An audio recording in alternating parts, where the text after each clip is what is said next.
बच्चों अभी हम पढ़ेंगे unity in diversity. Unity in diversity एक बहुत ही मतलब कहते हैं ना इम्पोर्टेंट टर्म है, ये इम्पोर्टेंट लाइन किसने कॉइन की थी, किसने बनाई थी? जवाहरलाल नेहरू ने।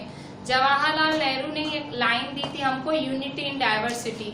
इस लाइन को समझो, इसका मतलब क्या है? Unity in diversity. जो जवाहरलाल नेहरू थे, जो हमारे प्राइम मिनिस्टर थे इंडिया के उस टाइम जब इंडिपेंडेंस मिली थी हमारी इंडिया को, हमारे फर्स्ट प्राइम मिनिस्टर थे, उन्होंने ये टर्म दिया था यूनिटी इन डाइवर्सिटी। उन्होंने अपनी बुक, उन्होंने किताब लिखी थी जिसका नाम था द डिस्कवरी ऑफ इंडिया। उनकी किताब का नाम था जवाहरलाल नेहरू, बुक का नाम था discovery of India.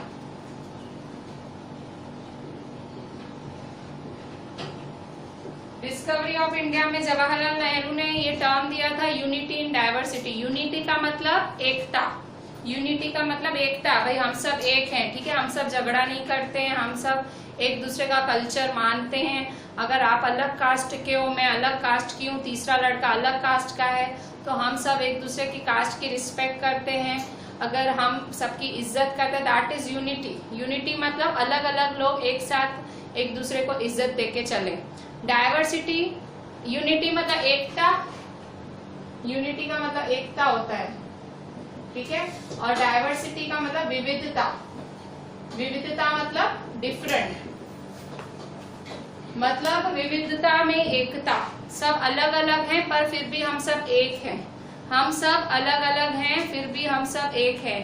Example Tarak Mehta का उल्टा चश्मा, ठीक है, उसमें ऐसे ही दिखाया गया है ना, उस सीरियल में वैसा ही दिखाया गया है कि भाई अलग अलग कास्ट के लोग एक दूसरे को रिस्पेक्ट करते हैं, एक साथ मिलजुल के रहते हैं, ठीक है। सो यूनिटी इन डाइवर्सिटी एक इम्पॉर्टेंट टर्म था जो जवाहरलाल नेहरू ने उस टाइम हमें दिया था, इंडिया के लिए उन्होंने यूज किया था कि हमारी कंट्री ऐसी कंट्री है जहां आपको सब अलग अलग देखने मिलेगा पर फिर भी हम सब यूनाइटेड हैं, हम सब एक दूसरे की इज्जत करते हैं। सो यूनिटी इन इज्जत करते हैं। Page number 11, unity in diversity. So India diverse, जो इंडिया की डाइवर्सिटी है, जो हमारी ये अलग अलग कल्चर है, हमारी जो कल्चर है जो सबका अलग अलग है, केरला में अलग है, लद्दाख में अलग है, हर जगह अलग है, हमारा ये कल्चर ही हमारी स्ट्रेंथ है। हमारा, हम जो कहते हैं ना इंडिया में तो बहुत ज्यादा अलग चीजें देखी जाए, तो वही हमारी ताकत है। हम इतने अलग है ना, यही हमारी ताकत है। हमारी जैसे हमारी औरतें, कोई हमारी औरत कुकिंग में होशियार है, कोई गृहस्थी अच्छी संभालती है, कोई साइंटिस्ट है, कोई पायलट है, कोई टीचिंग करती है। सो इतनी वैरायटी है, इतना डाइवर्स है हमारा कल्चर। आपको हर तरह की औरतें, हर तरह के आदमी, हर तरह का कल्चर, हर तरह का ट्रेडिशन, हर तरह का रिलीजन, सब आपको इंडिया में मिलेगा। So India is a diverse country और ये हमारी स्ट्रेंथ है, ये ही एक्चुअली हमारी स्ट्रेंथ है।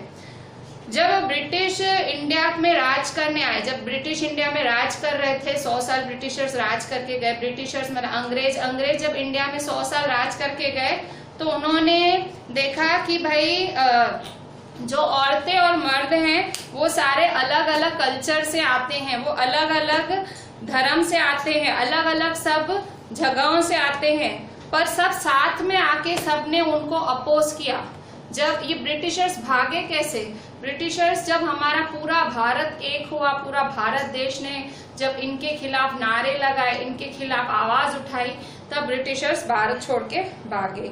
India's freedom movement and thousands of people of different backgrounds in it. हमारा जो फ्रीडम मूवमेंट है, इस हमारे मूवमेंट में हजारों लोग हैं, ठीक है, हमारे इस फ्रीडम मूवमेंट में हजारों लोग हैं जिन्होंने इस फ्रीडम मूवमेंट में हिस्सा लिया था, ठीक है। उन्होंने डिसाइड किया था कि वो साथ में काम करेंगे, जेल भी सब साथ में जाते थे और उन्होंने अलग अलग तरीके ढूंढे ब्रिटिशर्स को भगाने के। सारे इंडियंस एक हो गए। हमारे फ्रीडम फाइटर्स के नाम सुनो, महात्मा गांधी एक गुजराती थे, फिर सुभाष चंद्र बोस, ठीक है, बोस एक बंगाली थे, ठीक है। सो मतलब अलग अलग आप देखो, शास्त्री, लाल बहादुर शास्त्री, ठीक है। सो कितने अलग अलग लोग हैं, ये तो मैं कुछ नाम ले रही हूँ। इतने फ्रीडम, भगत सिंह एक सिख थे, एक रिवॉल्यूशनरी, ठीक है। सो इतने अलग अलग, इतने विविध लोग थे, इतने अलग लोग थे हमारे फ्रीडम फाइट। तो ये सब में जैसे सिख होते हैं, भगत सिंह सिख थे, तो सिखों में जो उनका अपना गरम खून होता है कि भाई देश के लिए हम जान भी दे देंगे, उनमें वो जज्बा था। गांधी जी गुजराती थे, उनकी अपनी सोच थी, ठीक है। उन्होंने वो धीरे धीरे मतलब वो लड़ते रहे ऐसे। सो मतलब हर धर्म का कुछ सोच होती है, पर हर धर्म में कुछ अच्छा ही होता है। अगर आप किसी भी धर्म के हो तो कोई धर्म खराब, सब में एक अच्छाई होती है, सब में एक भगवान होता है जो मानते हैं, सब में एक अच्छी सोच होती है, ठीक है। सो मतलब उस टाइम इंडियंस ने क्या डिसाइड किया कि हम तो ब्रिटिशर्स को भगा के रहेंगे। तो जो सारे अलग अलग थे, जो सारे डाइवर्स लोग थे, वो एक हो गए और उन्होंने ब्रिटिशर्स के खिलाफ उठाई आवाज, ठीक है। सो ब्रिटिशर्स को लगा कि भाई वो अभी भी इंडियंस में फूट डाल सकते हैं। फूट डालना मतलब डिवाइड कर सकते हैं, क्योंकि हम इंडियन सब अलग थे। पर और ब्रिटिशर्स ने हम पे अपना रूल करना चालू रखा, मतलब वो हम पे राज करते रहे। पर लोगों ने दिखाया कि भले हम अलग हैं, पर हम तो भी सारे एक हैं और हम ब्रिटिशर्स से लड़ते ही रहेंगे, ठीक है। सो पहले मतलब ब्रिटिशर्स आए, उन्होंने डिवाइड एंड रूल की पॉलिसी अपनाई।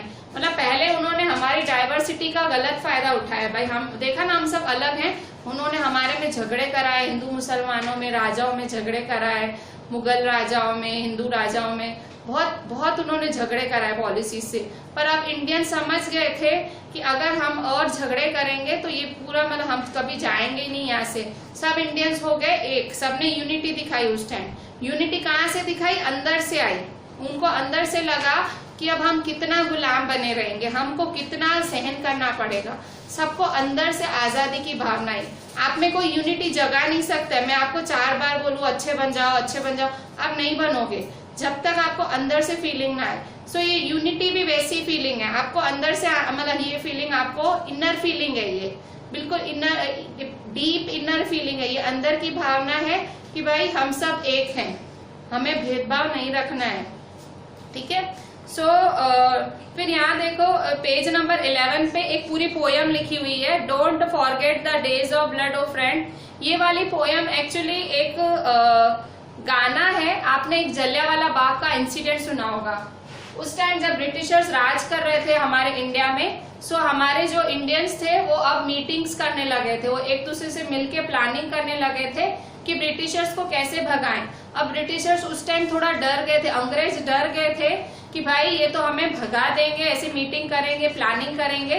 तो अंग्रेजों का उस टाइम एक जनरल हुआ करता था, जनरल डायर। तो सारे इंडियंस एक जगह इकट्ठे हुए थे मीटिंग करने। वो कहाँ इकट्ठे हुए थे? अमृतसर में एक बाग आया जिसका नाम है जलियांवाला बाग। गार्डन है, गार्डन जैसा था। सो वो गार्डन में सारे इंडियंस इकट्ठे हुए। बहुत सारे इंडियंस, ज्यादातर पंजाबी थे, क्योंकि अमृतसर पंजाब में आया। सो ज्यादातर पंजाबी इकट्ठे हुए थे, पर मोस्टली सारे धर्म, मुसलमान भी आए थे, सब आए थे। यहाँ उस टाइम पंजाबियों का एक फेस्टिवल है बैसाखी, तो यहाँ ये लोग बैसाखी भी मनाने आए थे और साथ में मीटिंग भी करने आए थे कि भाई इन अंग्रेजों का क्या किया जाए, ठीक है। अब मीटिंग देखो, मेले में आए थे, उनका फेस्टिवल बैसाखी मनाने आए थे और साथ में कुछ लोग मीटिंग भी करने आए थे। ये बात किसको पता लगी? ये बात ब्रिटिशर्स का उस टाइम जो जनरल था जनरल डायर, उस टाइम जो पुलिस वगैरह थी वो ब्रिटिशर्स की थी। वो इंडिया पे ऐसा कब्जा कर लिया था, सब उनका था। सो उस टाइम ब्रिटिशर्स का जो ऑफिसर था जनरल डायर, उसको पता लगा कि यहाँ सारे इंडियंस इकट्ठे हुए हैं, 1 लाख से ज्यादा इंडियंस यहाँ इकट्ठे हुए थे। उसने क्या किया, यहाँ पे ये जो एंट्री पॉइंट है ना, ये जलियांवाला बाग की, छुप के आया अपने सोल्जर्स के साथ। ये वाली पॉइंट भी उसने बंद करवा दी, ये पॉइंट इसने बंद करा दी और अंधाधुंध फायरिंग कराने लगा। अपने सोल्जर्स को बोला गोलियां चला दो, और गोलियां चलाते गए। यहाँ लोग थे इतने सारे लोग थे, लाशों का ढेर लग गया। क्यों? इतनी गोलियां चली कि सब लोग मर गए। बहुत इंडियंस मरे इसमें। तो ये इसमें मतलब पूरे रात खून की होली, मतलब उसने ऐसी गोलियां चलानी चालू की जब तक उसको बिल्कुल आवाज शांत नहीं हो गई ना, इतने सारे लोग मेले में लोग इकट्ठे होते, कितने लोग, ये मेले जैसा था, यहाँ मेले में इकट्ठे हुए थे लोग त्योहार मनाने, बैसाखी एक पंजाबियों का त्योहार है वो मनाने इकट्ठे हुए थे। पर जनरल डायर इतना निर्दयी था, उसने गोलियां चलवा दी और लाखों लोग मारे गए। पूरी रात ऐसे लाशें एक के ऊपर एक पड़ी रही, पर उसने वो एंट्री पॉइंट नहीं खुलवाई। लोग भागे कहाँ पे, क्योंकि उसने पूरी एंट्री बंद कर दी थी। लोग जब गोलियां चल रही थी लोग भाग भी नहीं पा रहे थे, निकले कैसे उस मैदान से। तो क्या हुआ, कुछ लोग कूद के मर गए, कुछ लोग, और काफी लोग तो गोलियों से मरे, कुछ लोग कुएं में कूद गए, वहां एक कुआं था कि शायद हम गोलियों से बच जाए, कुछ लोग अंदर मर के। तो ऐसे इतनी मौतें हुई, इससे पूरा भारत हिल गया, इंडिया हिल गया। गांधी जी को उस टाइम सदमा लगा कि ये क्या हो गया, ऐसा भाई ऐसा व्यवहार हमारे साथ। तो उस टाइम इंडियंस की आत्मा हिल गई कि ऐसे भाई हमारे साथ कैसे कर सकते हैं ये लोग। तो उस टाइम भी इंडियंस में ये देशभक्ति की भावना जागी। और उस टाइम एक पोएट ने ये कविता लिखी है जो आपकी बुक में लिखी हुई है ना, ये जो पोयम है उस पोएट ने लिखी थी इन शहीदों, मतलब जो लोग मरे थे उनके लिए लिखी थी जलियांवाला बाग में। ये इंसिडेंट बहुत फेमस हुआ, इसका नाम है जलियांवाला, जो जलियांवाला बाग कहा जाता है भाई। जलियांवाला, इवन आपकी मम्मी को भी पता होगा, आपके पापा को भी, कि पापा जलियांवाला बाग में क्या हुआ था, वो आपको बिठा के समझाएंगे। सो जलियांवाला बाग में इस तरह से इंडियंस मारे गए थे बहुत सारे। तो उसमें मतलब उस पे ये गाना लिखा गया जो ऊपर है। So Jallianwala Bagh massacre MASSACRE, massacre मतलब घटना। In Amritsar in which British general open fire on a large group of unarmed मतलब निहत्थे, मतलब जिनके पास हथियार नहीं थे। पीसफुल पीपल, शांति से मिले थे वो लोग, मिले थे सिर्फ, वो लोग कोई झगड़े करने नहीं आए थे। Killing many and wounding even more, इतने तो मारे गए थे, इतने घायल हुए थे। मैन वुमन सब मारे गए थे, औरत मर्द, हिंदू सिख एंड मुस्लिम, सब तीनों लोग मारे गए थे उसमें। ऐसे नहीं खाली पंजाबी मरे थे, सिख्स नहीं मरे थे, हिंदू भी मरे थे, मुसलमान भी मरे थे, रिच एंड पुअर, अमीर गरीब, और सब लोग वहां ब्रिटिशर्स के खिलाफ मिले थे, वो खाली बात करने मिले थे। सो वो जो ऊपर गाना है ना लिखा हुआ है, तो वो गाना जो लिखा है ना, don't forget the days of blood O friend, ये पूरा गाना है, वो उनकी याद में एक राइटर ने लिखा है, ठीक है। वो जो लोग मारे गए थे उनकी याद में लिखा गया है, ठीक है। पीछे आ जाते हैं पेज नंबर 12 पे। Songs and symbols that emerged during the freedom struggle serve as a constant reminder of our country's of respect for diversity. हम जो ये गाने गाते हैं देशभक्ति के, अलग अलग गाने गाते हैं, ये भी आगे देखा एक गाना था, अलग अलग देशभक्ति के जो गीत हैं, अलग अलग सिंबल हैं, हमारे देशभक्ति के सिंबल भी हैं, जैसे अशोक चक्र है, हमारा नेशनल फ्लैग, ये सब क्या है, ये हमारे देश के सिंबल्स हैं। तो जब ये सब हम देखते हैं, हम ऐसे गाने सुनते हैं, हम ऐसे सिंबल देखते हैं, तो हमको याद कराते हैं ये चीजें कि हमको आजादी दिलाने के लिए कितने लोगों ने अपना खून बहाया था, ठीक है। So rich tradition of respect for diversity. Do you know the story of Indian flag? So Indian flag पता है कैसे बना? इंडियन फ्लैग उस टाइम जब सड़कों पे लोग उतरते थे ब्रिटिशर्स के खिलाफ, तो वो फ्लैग लेके निकलते थे, झंडा, एक डंडा और उसके ऊपर कपड़ा। सो वो उस टाइम ब्रिटिशर्स के खिलाफ ऐसे आवाज उठाने निकलते थे, एक सिंबल था, और आगे जाके वो ही हमारा नेशनल फ्लैग बन गया। गांधी जी ने अपनी बुक डिस्कवरी ऑफ इंडिया में, जवाहरलाल नेहरू ने उनकी किताब डिस्कवरी ऑफ इंडिया में कहा है कि जो इंडियन यूनिटी है आप जबरदस्ती नहीं ला सकते हो। आप इंडिया में जो यूनिटी है, एकता है, आप वो बाहर वाली चीज नहीं है, वो अंदर है। और इतनी अंदर है क्यों? क्योंकि लोगों में इंडिया में सहन शक्ति है। सहन शक्ति को इंग्लिश में बोलते हैं टॉलरेंस। टॉलरेंस मतलब सहने की शक्ति। Of belief and custom was practice and every variety acknowledged and even encouraged. हम हर बिलीफ, हर कस्टम की सहन शक्ति रखते हैं। हम हर वेराइटी, मतलब हमें कोई भी वैरायटी, इवन हम दूसरे की कास्ट का खाना भी हम पसंद करते हैं खाना। अगर आप गुजराती हो तो आप पंजाबी जरूर ट्राई करना चाहोगे, ठीक है। सो क्यों? क्योंकि आपको, मतलब आप हर चीज, आप हर वैरायटी को एक्नॉलेज करते हो। एक्नॉलेज मतलब मान देते हो, ठीक है। It was Nehru who coined the phrase. Phrase, ये जो छोटा लाइन का टुकड़ा है, फ्रेज मतलब लाइन का टुकड़ा, यूनिटी इन डाइवर्सिटी, ये फ्रेज कौन लाया? कॉइंड मतलब ढूंढा। ये नाम किस, ये वाला फ्रेज किसने ढूंढा? जवाहरलाल नेहरू ने यूनिटी इन डाइवर्सिटी ये ढूंढा कि ये क्या दिखाने के लिए कि इंडिया में कितनी डाइवर्सिटी है। फिर नीचे ब्लू बॉक्स में लिखा हुआ है पेज नंबर 12 पे, India's national anthem composed by Rabindranath Tagore is another expression of unity of India. In what way does the national anthem describe this unity? ठीक है, जो इंडिया का नेशनल एंथम है जो कि रविंद्रनाथ टैगोर ने बनाया था। इंडिया का नेशनल एंथम क्या है? जन गण मन। तो इंडिया का जो नेशनल एंथम है जो कि रविंद्रनाथ टैगोर ने बनाया था, रविंद्रनाथ टैगोर ने बनाया था, ठीक है। उन्होंने ये रविंद्रनाथ टैगोर ने जो नेशनल एंथम लिखा था, सो वो जन गण मन लिखा था उन्होंने। नेशनल एंथम जन गण मन लिखा था। तो जन गण मन क्या दिखाता है? जन गण मन हमारे देश की एकता बताता है। आप पूरा अगर नेशनल एंथम ध्यान से सुनो, जन गण मन अधिनायक जय ही भारत भाग्य विधाता, पंजाब सिंध गुजरात मराठा, देखो इसमें सारे रीजन्स आ गए। पूरा आप एंथम बोल के देखो, सो सारे रीजन्स आएंगे, हमारा कल्चर, जैसे इस एंथम में पूरा हमारा कल्चर आ जाएगा। सो नेशनल एंथम किसने लिखा था? रविंद्रनाथ टैगोर ने। क्यों लिखा था? वो भी दिखाना चाहते थे कि हमारे भारत में भाई कितनी वैरायटी है और फिर भी हम सब एक हैं, ठीक है। So this was your first chapter of civics. आज हमने पूरा किया, वेरी इंटरेस्टिंग चैप्टर। और यहाँ पे देखो आपके पेज नंबर 12 पे एक पिक्चर बनी हुई है। ये पिक्चर है जवाहरलाल नेहरू की। जवाहरलाल नेहरू ने ये एक स्पीच दिया था खड़े होके।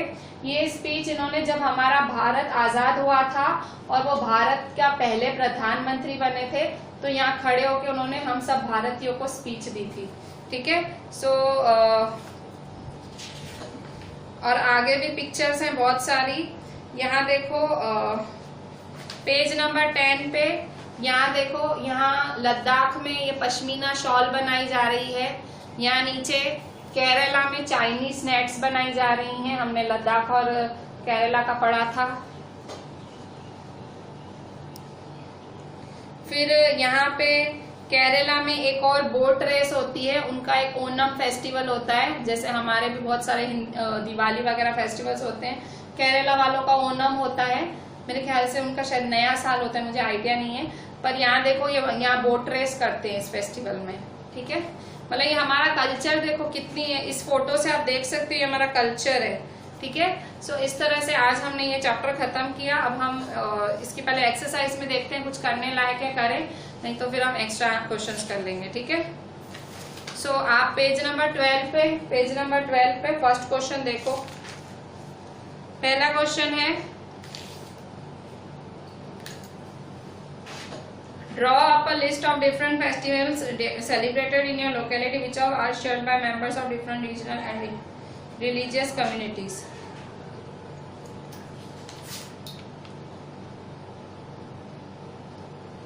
फेस्टिवल डिफरेंट रिलीजियस, देखो यहाँ पे आपके आजू बाजू कौन कौन से फेस्टिवल्स, देखो क्वेश्चन 1 में पूछ रहा है draw up a list of different festivals celebrated in your locality. कह रहा है बच्चों, अभी क्वेश्चंस में देखो पेज नंबर 12 पे क्वेश्चंस, पेज 12। इसमें देखो क्वेश्चन 1 है, draw up a list of different festivals celebrated in your locality which of this are shared by members of different regional and religious communities. कह रहे हैं आपके लोकेलिटी में कौन कौन से फेस्टिवल्स सेलिब्रेट किए जाते हैं। So draw up a list बनानी है। सो डिफरेंट फेस्टिवल्स की लिस्ट बनानी है। फर्स्ट, पहले तो अलग अलग फेस्टिवल्स की लिस्ट लिखो। ऐसे तो सारे मिक्स में त्योहार लिख दो जितने भी जानते हो। आपकी लोकेलिटी में कौन कौन से त्योहार मनते हैं। सो भाई दिवाली मनती है, फिर होली, फिर दशहरा, फिर नवरात्रि, गणेश चतुर्थी,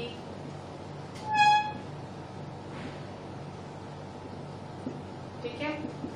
और ऐसे जितने भी त्योहार मनते हैं, ठीक है। फिर रक्षाबंधन मनता है,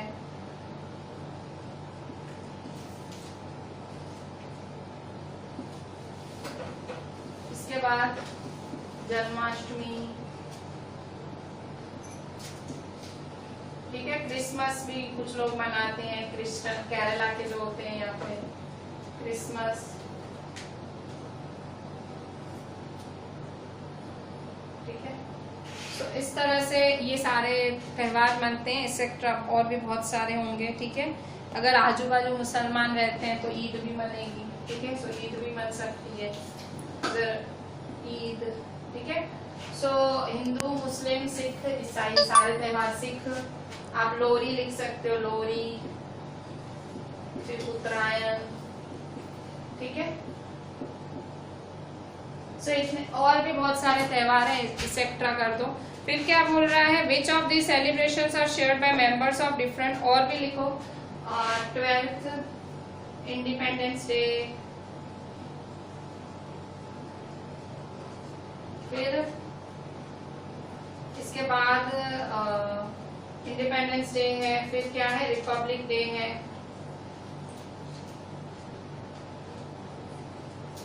ठीक है। सो इस तरह से और भी बहुत सारे त्योहार हैं, इंडिपेंडेंस डे, रिपब्लिक डे, ठीक है। सो अभी कह रहा है इसमें से which of the celebration are shared by members of different regional and religious community, इनमें से कौन से त्योहार हैं सारे लोग तो भी मिलके मनाते हैं, भले अलग अलग धर्मों के हों। सो इनमें से 2 त्योहार हर कोई मनाता है, इंडिपेंडेंस डे और रिपब्लिक डे। इंडिपेंडेंस डे और रिपब्लिक डे हम सब इंडियंस हैं इसलिए मनाते हैं, ठीक है। सो which of these are shared by, so Independence Day and Republic Day,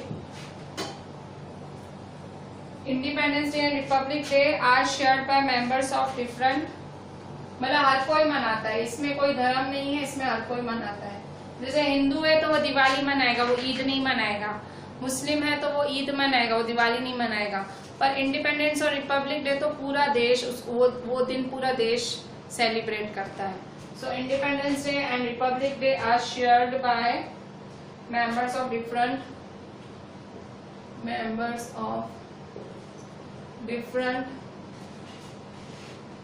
regional and religious communities.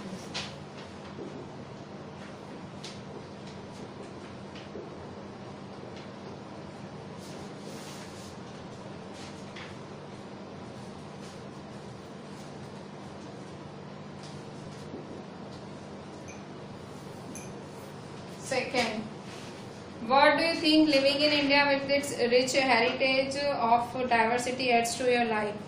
देखो आप क्या सोचते हो, आप जो इंडिया में रह रहे हो, सो इंडिया में जो इतना डाइवर्सिटी है, इतना जो अलग अलग है सब कुछ, और डाइवर्सिटी में जो महानता है, सो इसमें आपकी लाइफ में क्या फर्क पड़ा। सो इंडिया की ये जो महानता है, जो अलग अलग कल्चर की महानता है, उसमें आपके मतलब आप क्या सोचते हो कि आप इंडिया में रहते हो और इंडिया में इतना सारा रिच कल्चर है, इस आपकी लाइफ में क्या ऐड होता है इससे। So answer,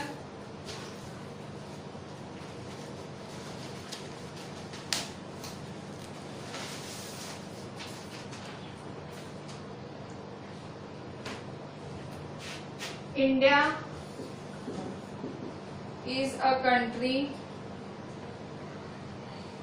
with a rich heritage of diversity। देखो इंडिया कंट्री है जिसमें हम जो डाइवर्सिटी है, डाइवर्सिटी मतलब जो अलग अलग है। India is a country with a rich heritage of diversity, मतलब हेरिटेज मतलब महानता, ठीक है। अलग अलग में महानता है। आप देखो हमारे महात्मा गांधी भी थे, हमारे बोस भी थे, ठीक है। अलग अलग कल्चर की अपनी अपनी महानता है, महान महान लोग हैं। So we share the same but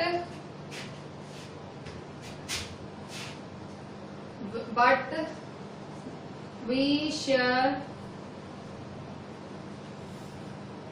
share the same national symbols, हम सबके राष्ट्रीय सिंबल्स एक ही हैं, भले हम अलग हैं, we share the same national symbols,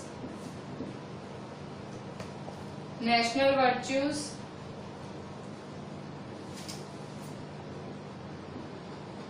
and feelings.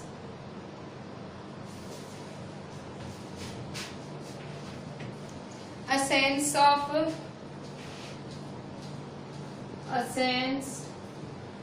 of friendship and unity develops,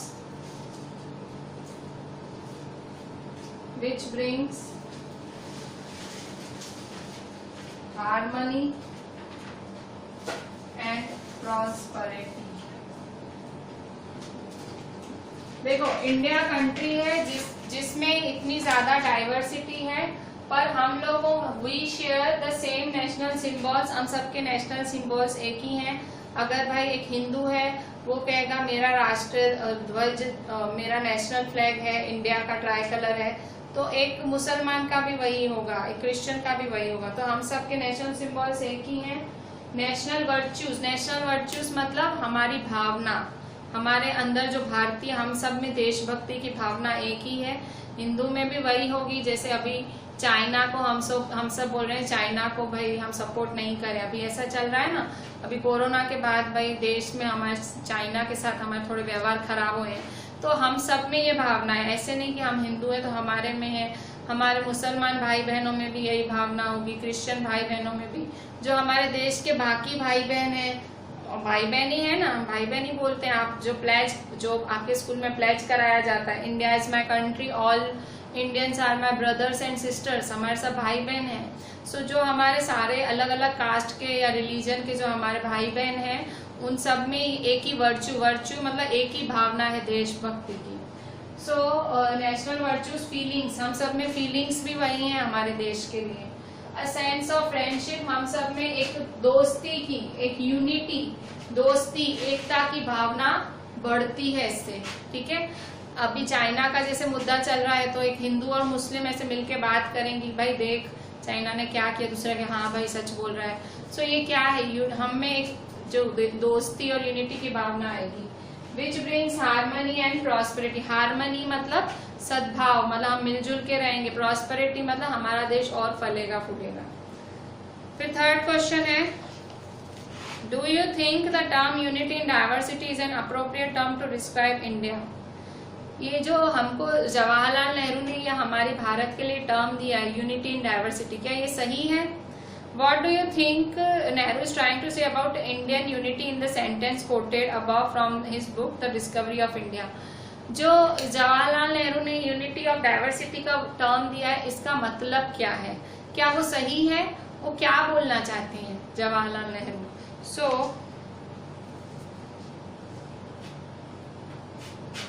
third number, पहले आपसे पूछ रहा है, do you think the term unity in diversity is an appropriate term to describe India, क्या आप सोचते हो सही है? तो यस, आप लिखोगे यस, ठीक है। अब क्या पूछ रहा है कि भाई जवाहरलाल नेहरू क्या बोलना चाह रहे हैं इस टर्म से, यूनिटी इन डाइवर्सिटी से क्या बोलना चाह रहे हैं? सो वो क्या बोलना चाह रहे हैं, जवाहरलाल नेहरू अपनी किताब में, उन्होंने उनकी जो किताब लिखी थी ना डिस्कवरी ऑफ इंडिया में, उन्होंने उस किताब में ये यूनिटी इन डाइवर्सिटी वाली लाइन यूज की थी। So Jawaharlal Nehru says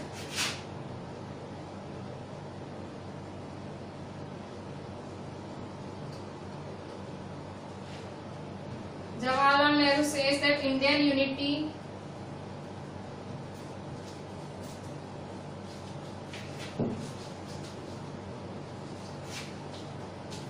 is not something imposed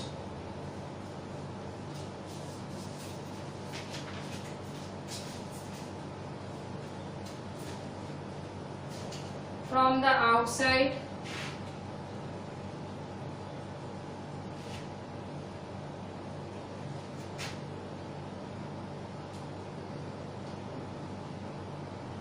but rather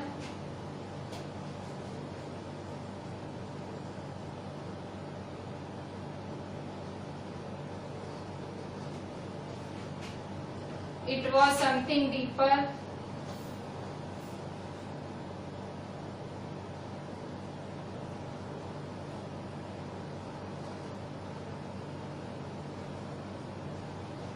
within its folds.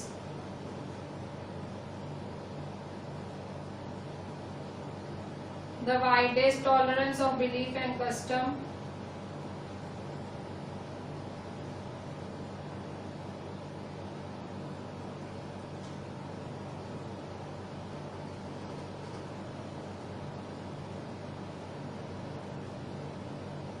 Was practiced and every variety acknowledged and encouraged.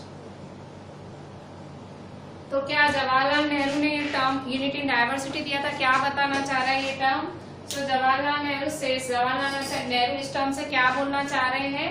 That Indian unity is not something imposed from the outside, but rather it was something deeper and within its fold. हमारी जो भारतीय एकता है वो थोप नहीं सकते. Impose करना मतलब आप थोप नहीं सकते हो आउटसाइड, बट रादर पर it was something deeper and with in its fold. पर हमारी जो ये भारतीय एकता है डीप है, बहुत अंदर तक है. ये भावना है जो हमारे अंदर तक फैली हुई है. द वाइडेस्ट टॉलरेंस, हम सब में सहन शक्ति है. Of belief and custom was practised, हमारे में सहन शक्ति है कि हर किसी का बिलीफ, हर किसी का कस्टम हम अपनाएं. एंड एवरी वेराइटी एक्नॉलेज, और हम हर वेराइटी का मान करें. एंड इनकरेज, और उस वेराइटी को आगे भी बढ़ाएं. ठीक है, अगर आपको समझो आपको जम्मू कश्मीर की पश्मीना शॉल अच्छी लगती है, तो आप पश्मीना शॉल खरीदोगे, बाकियों को भी, इवन आपके हमारे गुजरात में भी बिकेगी. क्यों? क्योंकि हम लोग वैरायटी को एक्नॉलेज करते हैं और उसको इंकरेज भी करते हैं. ऐसे नहीं कि जम्मू कश्मीर की है तो हम नहीं यूज करेंगे, हम गुजरात के, ऐसे नहीं. हम लोग हर किसी की, हम एक दूसरे की वैरायटी को एक्नॉलेज करते हैं और हम उसे इंकरेज भी करते हैं. So Jawaharlal Nehru unity in diversity में यही बोलना चाहते हैं.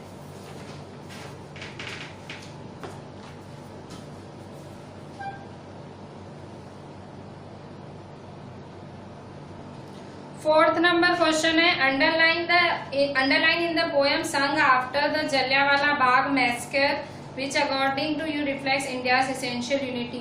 कह रहे जलियांवाला बाग ये जो इंसिडेंट हुआ था उसके बाद जो ये गाना लिखा गया या पोएम बनाई गई, उसमें से कौन सी लाइन दिखाती है कि हमारी इंडिया यूनाइटेड है? सो यहाँ पे देखो, यहाँ पे पेज नंबर 11 पे ये सारी पोएम लिखी हुई है. सारी पोएम में कहाँ आपको दिखता है कि हिंदू मुस्लिम एक है? वैसे सो वो वाली लाइन देखो लिखी हुई है, the blood of Hindus and Muslims flows together today. आज हिंदू और मुस्लिम का खून साथ में दौड़ रहा है. ये वाली लाइन दिखाती है कि भाई हम सब एक हैं. सो कौन सी लाइन, कौन सा क्वेश्चन है ये? फोर्थ नंबर कह रहा है कि कौन सी लाइन है. तो फोर्थ नंबर कौन सी लाइन है? The blood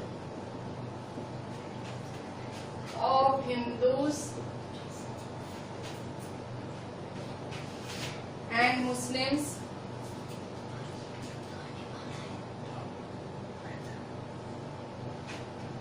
flows together today. Flows together today.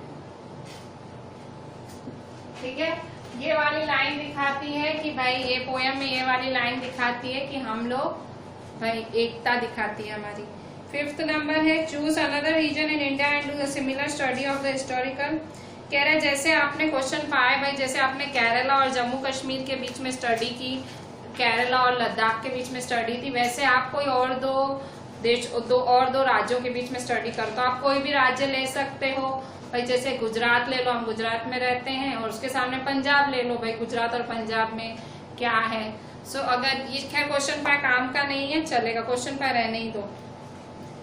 अच्छा, इसके बाद अभी हम इससे रिलेटेड थोड़े से एमसीक्यूज और फिल इन द ब्लैंक्स ऐसे कर लेते हैं. ठीक है, सो आज जो हमने पढ़ा यूनिटी इन डाइवर्सिटी टॉपिक पढ़ा ना, आज हमने चैप्टर भी पूरा किया. सो यूनिटी इन डाइवर्सिटी में हम एमसीक्यूज में ये एक्स्ट्रा क्वेश्चंस हैं. एमसीक्यूज में where were pashmina shawls woven, ये मेरे ख्याल से हो गया था. एमसीक्यू में का कुछ भी नहीं है, फिल इन द ब्लैंक्स में देख लेते हैं. ठीक है, fill in the blanks. First fill in the blanks, a British general opened fire on a public meeting in blank on April 13, 1919। ठीक है, जो ब्रिटिश जनरल था जनरल डायर, उसने मतलब उसने ओपन्ड फायर मतलब गोलियां धड़ाधड़ चलाई। सो कहाँ चलाई? In blank on April. कहाँ चलाई? तो जलियांवाला बाग पे चलाई। गोलियां कहाँ चली? जलियांवाला बाग। ये जलियांवाला बाग वाला, ये जो कहानी जलियांवाला बाग का इंसिडेंट है ना, आप ये 10वें तक पढ़ोगे, 10th में भी, 10th की बुक में ये टॉपिक है। ठीक है, ये वाली चीजें जो इंडिया की हिस्ट्री दिखाती है ना, आप इंडिया की हिस्ट्री में पढ़ते ही रहोगे। सो ये वाली चीज इंडिया की हिस्ट्री में आती है। यहाँ पे आप सिविक्स में पढ़ रहे हो, स्टैंडर्ड 10th में, इसको आप एसएस में हिस्ट्री में पढ़ोगे। On April 13। Second, the discovery of India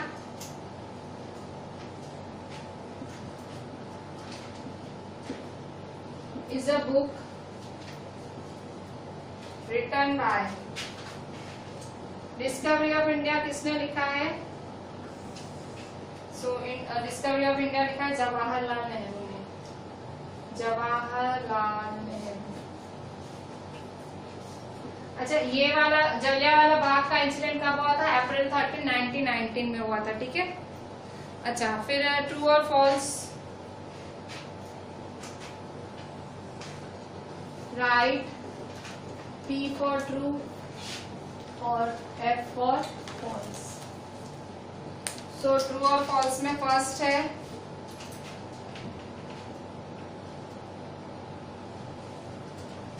all Indians share the same national anthem. All Indians share the same national anthem. हम सब इंडियंस का एक ही नेशनल एंथम है। हाँ, तो सही बात है, हम सब का एक ही नेशनल एंथम है। ट्रू। फिर second, all Indians have the same national language. क्या हम सारे इंडियंस की एक ही नेशनल लैंग्वेज है, राष्ट्रभाषा एक है? हाँ, तो सही है, हम सबकी राष्ट्रभाषा क्या है? हिंदी है। कहते हैं ना राष्ट्रभाषा, तो सबकी राष्ट्र, ऐसे तो है नहीं भाई मेरी नेशनल लैंग्वेज, रीजनल लैंग्वेज होती है। जैसे अगर आप गुजराती हो, ठीक है, सो आपकी रीजनल लैंग्वेज, आपकी मातृभाषा, मदर टंग गुजराती हो सकती है, पर राष्ट्रभाषा तो आपकी हिंदी ही होगी। अगर आपका कोई फ्रेंड बंगाल से है, सो उसकी रीजनल लैंग्वेज, उसकी मातृभाषा बंगाली हो सकती है, पर उसकी नेशनल लैंग्वेज क्या होगी? उसकी नेशनल लैंग्वेज होगी हिंदी ही। हम सबकी नेशनल लैंग्वेज एक ही है, भले हम हिंदू हैं, मुस्लिम हैं, सिख हैं, क्रिश्चियन हैं, कोई भी हैं, हमारी रीजनल लैंग्वेज, मातृभाषा अलग होती है, हमारी नेशनल लैंग्वेज तो एक ही है, दैट इज हिंदी। ठीक है, उसी तरह से हमारा नेशनल एंथम भी एक है। ठीक है, जन गण मन हर कोई गाता है, क्रिश्चियन हो, मुस्लिम हो, हिंदू हो, सिख हो, सब गाते हैं। अच्छा, इसके बाद all Indians have the same national language, so this is a true statement.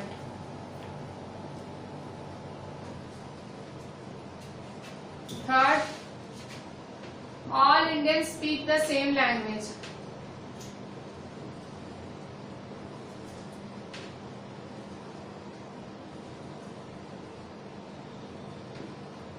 हम सारे Indians all the Indians speak the same language. हम सारे इंडियंस सेम लैंग्वेज बोलते हैं। All Indians speak the same language. हम सारे इंडियंस एक जैसी भाषा बोलते हैं। नहीं, हम सारे इंडियंस एक भाषा नहीं बोलते हैं। हर कोई अलग अलग अपनी मातृभाषा, घर में हम हर कोई अपनी, महाराष्ट्र से होगा मराठी बोलेगा, अगर बंगाल से होगा बंगाली बोलेगा, पंजाब से होगा पंजाबी बोलेगा। सो इस तरह से हम एक लैंग्वेज नहीं बोलते हैं। ठीक है, सो फॉल्स। नेशनल लैंग्वेज एक है पर हमारी सबकी भाषा अलग है। ठीक है, अच्छा फिर इसके बाद Pandit Nehru was the first president of India. Pandit Nehru was the first president of India. क्या पंडित जवाहरलाल नेहरू हमारे भारत के पहले प्रेसिडेंट थे, राष्ट्रपति थे? फॉल्स, वो हमारे पहले प्राइम मिनिस्टर थे। पहले राष्ट्रपति प्रेसिडेंट कौन थे? राजेंद्र प्रसाद थे। So this is false statement, false.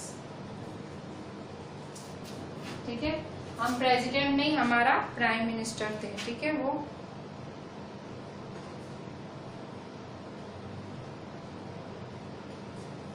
Next है, अभी ट्रू फॉल्स कर लेते हैं। ट्रू फॉल्स में मैंने आपको बोला था आज ही करेंगे। ओ ट्रू फॉल्स नहीं, match the following. Match the following देख लो।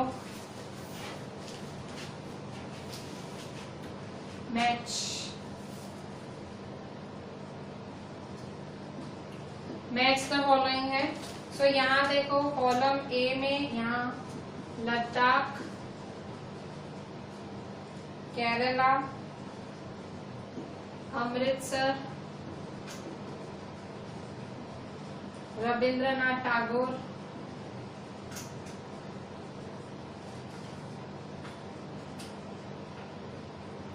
Jawaharlal Nehru.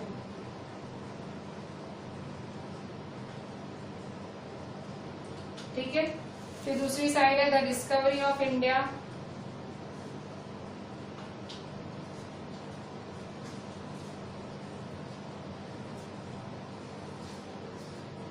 The national anthem,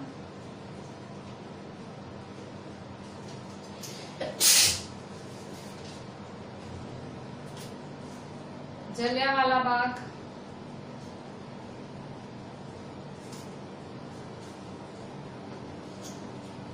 भूल, स्पाइसेस।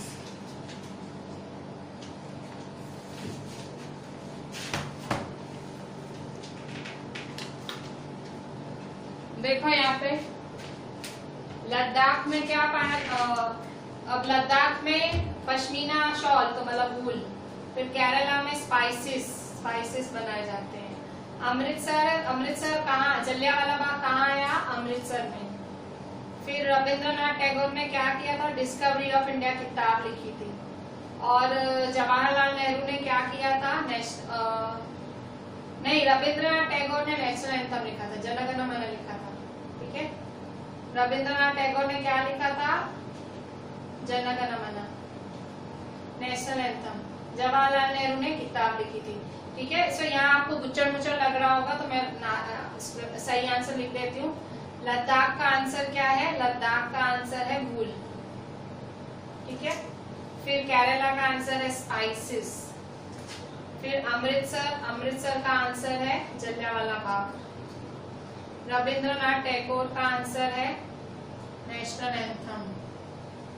और जवाहरलाल नेहरू का आंसर है डिस्कवरी ऑफ इंडिया। ठीक है, सो इस तरह से ये 5 मैचे विद पी के 5 आंसर्स। ठीक है, फिर एक क्वेश्चन लिख लो, give an example of unity in diversity among Indians.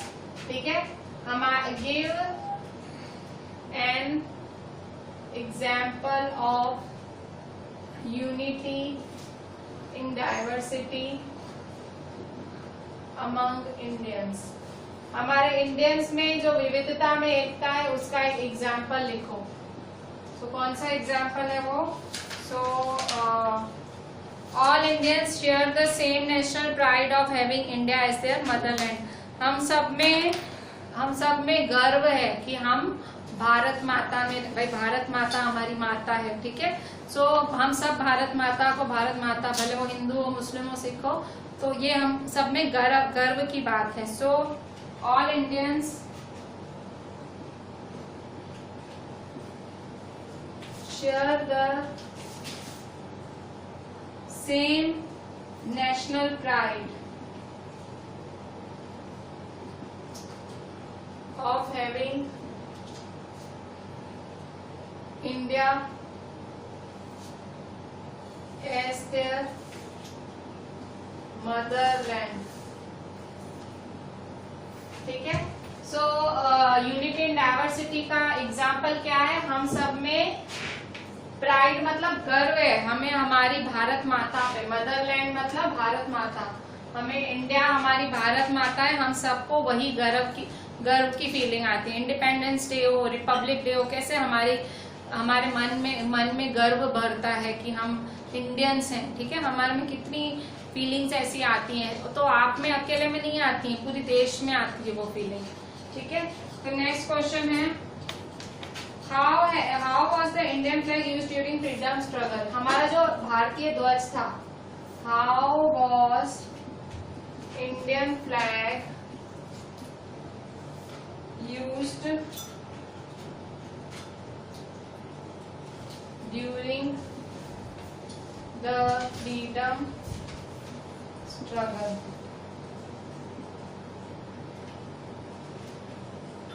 जो हमारा भारतीय ध्वज था, हमारा जो इंडियन फ्लैग था, वो हमारे फ्रीडम स्ट्रगल मतलब जब हम स्वतंत्रता की लड़ाई लड़ रहे थे, मतलब जब हम आजादी की लड़ाई लड़ रहे थे अंग्रेजों के सामने, तो हमने हमारा राष्ट्रीय झंडा कैसे यूज किया? हमने तो नहीं, जो हमारे पूर्वज थे, ठीक है, उन्होंने कैसे यूज किया? So during freedom struggle the Indian freedom flag was used as a symbol of protest.